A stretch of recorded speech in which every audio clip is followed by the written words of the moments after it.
मुख्तार अंसारी की मौत के साथ उनके चाहने वालों में गम की लहर है।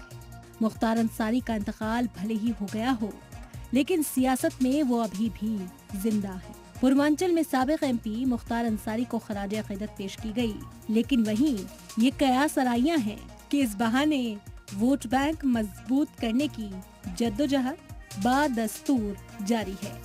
मुख्तार अंसारी के शहर गाजीपुर से आई ये तस्वीरें इसी बात की तस्दीक करती नजर आ रही हैं।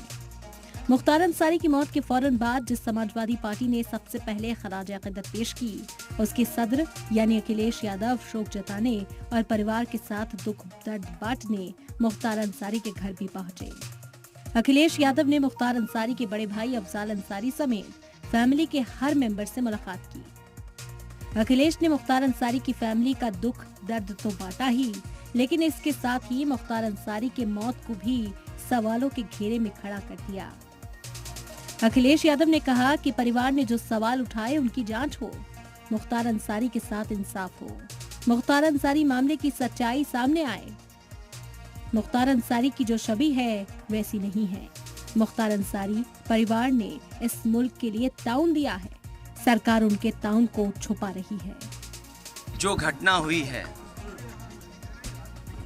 वो शॉकिंग थी सबके लिए, पूरे परिवार के लिए और आम जनता के लिए। और तब बहुत ज़्यादा शॉकिंग है कि मुख्तार अंसारी ने खुद कहा कि उसको जहर दिया जा रहा है, और वही बात सामने आई। हमें उम्मीद है कि सरकार सच्चाई सामने लाएगी और परिवार को न्याय मिलेगा। मुख्तार अंसारी के घर अखिलेश यादव उस वक्त पहुंचे जब लोकसभा चुनाव सर पर है, लिहाजा इस बहाने उन्होंने बीजेपी सरकार पर भी सवाल उठाए। हालांकि मुख्तार अंसारी का परिवार अखिलेश के आने पर उनका शुक्रिया अदा कर रहा है। माननीय राष्ट्रीय अध्यक्ष जी अखिलेश भी आए थे और बहुत हिम्मत बढ़ाया, हमारी साहस बढ़ाया। मुख्तार अंसारी का समाजवादी पार्टी से नाता रहा है। मुख्तार अंसारी के मातम में अखिलेश यूं ही शामिल नहीं हुए, उनकी नजर पूर्वांचल की सीटों पर भी है।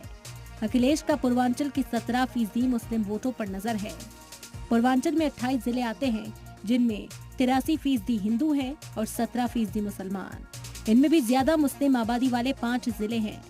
बहराइच में 34% मुसलमान हैं, श्रावस्ती में ये आंकड़ा 31% है, बलरामपुर में मुस्लिम आबादी 37% है, जबकि सिद्धार्थ नगर में 29% और संत कबीर नगर में 23% मुस्लिम हैं। पूर्वांचल के 6 जिलों की 8 लोकसभा सीटों पर मुख्तार परिवार को वोटों का बड़ा समीकरण तय करने वाला माना जाता है। इनमें गाजीपुर की 2 सीट, मऊ, आजमगढ़, वाराणसी, मिर्जापुर की 1-1 सीट, जबकि जौनपुर की 2 लोकसभा सीटें शामिल हैं। मुख्तार अंसारी परिवार के साथ समाजवादी पार्टी का सियासी कनेक्शन इस बात से समझा जा सकता है कि अखिलेश ने इस बार गाजीपुर से अफजाल अंसारी को उम्मीदवार बनाया है। हालांकि मुख्तार अंसारी की फैमिली से अखिलेश की मुलाकात पर बीजेपी हमलावर है और अखिलेश पर वोट बैंक की सियासत करने का इल्जाम लगा रही है। श्री अखिलेश यादव जी की जो राजनीति है यह वोट बैंक की राजनीति है, और वोट बैंक की राजनीति को जनता ने नकार दिया है। राष्ट्रवाद और विकासवाद के रास्ते पर जब देश और प्रदेश चल पड़ा है तो तुष्टीकरण नहीं चलेगा। यूपी के बाहुबली और 5 बार एमपी रह चुके मुख्तार अंसारी की 28 मार्च को कार्डियक अरेस्ट की वजह से मौत हो गई थी, जिसके बाद फैमिली का इल्जाम तराशियों का दौर जारी है। मुख्तार अंसारी की मौत के बाद कई तरह के सवालात खड़े हो गए हैं। मुख्तार अंसारी के खिलाफ 61 केसेस दर्ज थे। इनमें कत्ल की कोशिश, किडनैपिंग, धोखाधड़ी, गुंडा act, arms act, gangster act, CLA act से लेकर NSA तक शामिल हैं। इनमें से 8 मामलों में सजा हो चुकी थी। मुख्तार अंसारी का पूर्वांचल में बड़ा रसूख था। अब उनकी मौत के बाद अखिलेश की नजर पूर्वांचल की सीटों पर है। वो बीजेपी को मात देने के लिए जीत का हर समिशन साधने की जुगाड़ में लगे हुए हैं। ब्यूरो रिपोर्ट, सलाम टीवी।